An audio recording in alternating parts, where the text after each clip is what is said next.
Well, Joe, like most things, the pandemic and lockdowns have seen a massive shift in the way we learn. Schools and unis have been forced to shut and find ways to teach remotely. And that's been especially tough for our student doctors who need to rack up a certain amount of hands-on and face-to-face clinical experience to graduate. It's no surprise that our best and brightest minds are coming up with innovative solutions.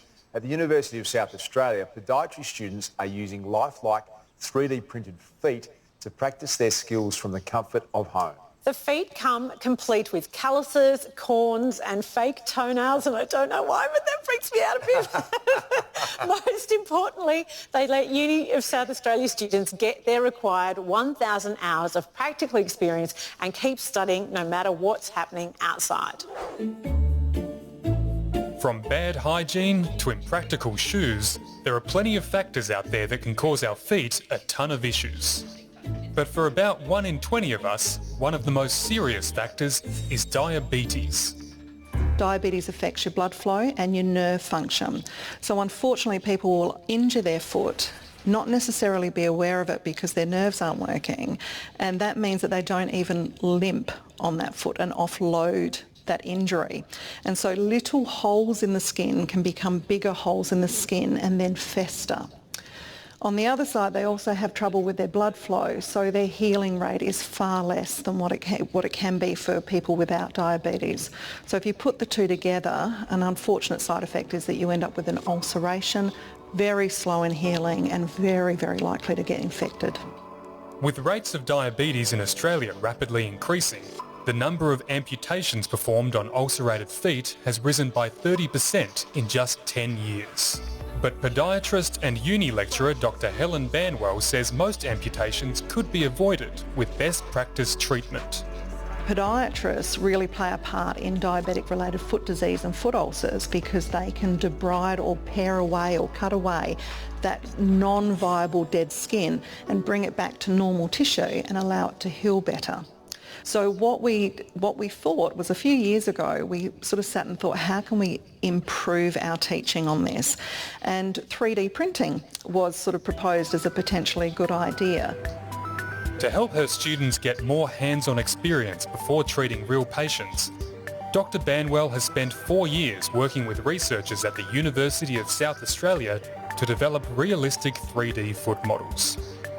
So we've got two models of foot model that we've ended up with. One is a more robust version printed out of PLA material, and we use the more robust one to teach the second year students who haven't ever used a scalpel before.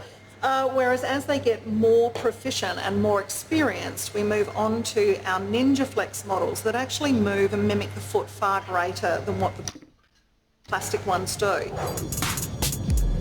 So about 2019, we finally got our models to the point where we were quite happy with them. And then we had to start on how do we create a foot ulcer. I didn't realise you could buy commercial grade body ooze, but you can.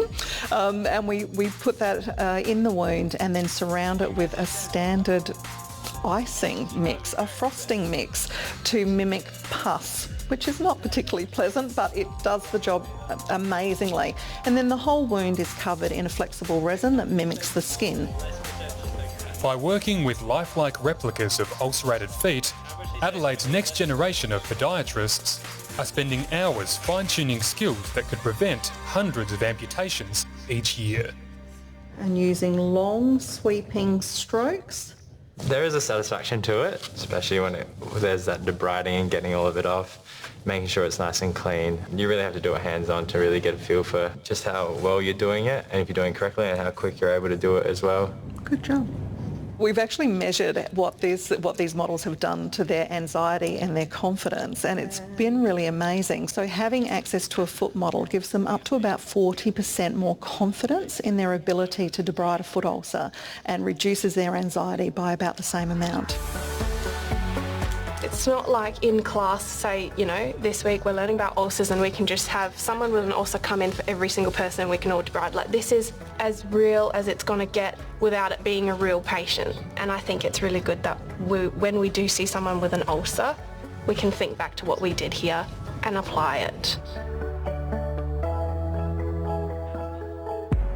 Joe, the whole concept of 3D printing just does my head in. I've been creating a model with thousands of layers of material I still can't quite get my head around how that works. It is absolutely amazing. Have you seen the 3D printed house? It was built in just 2 days.